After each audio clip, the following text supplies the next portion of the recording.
अमिता जी, सबसे पहले तो हमें ये बताइए कि आपने अपनी पहली नज्म कब लिखी, कहाँ लिखी और क्यों लिखी?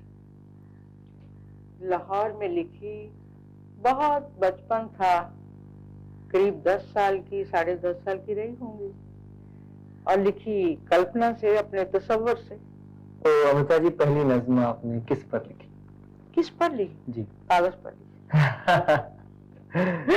मेरी ज़हनी तसव्वुर था जी।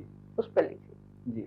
और मुश्किल ये हुई कि उसमें मैंने कल्पना से एक नाम भी रख लिया। अच्छा। राजन। जिंदगी में तो कुछ नहीं था, लेकिन ज़हन में था, तो नज़म में भी लिख दिया। तो वो किसका नाम था?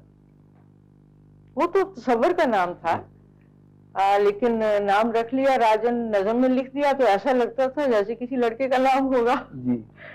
तो स्कूल जाने लगी, तो उन दिनों कमीज होती थी ना जिसकी जेब आगे होती थी, तो मेरे पिता से मैं अपने गई रोज के पैसे लेने के लिए, तो उन्होंने पैसे जेब में डाल दिए और जेब में कागज पड़ा था।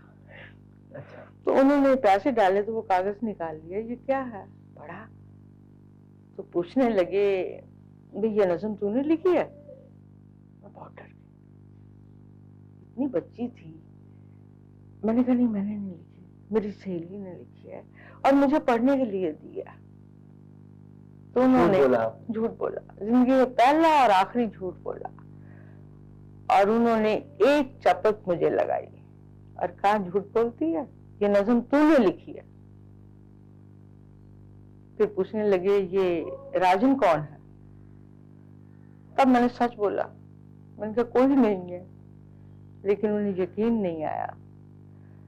और मैं सोचती हूँ कि वो जो नज़म थी उसने मेरे झूठ को बर्दाश्त नहीं किया, वो एक चपत को साथ लेके फिर से मेरे नाम से वाबस्ता हो गई।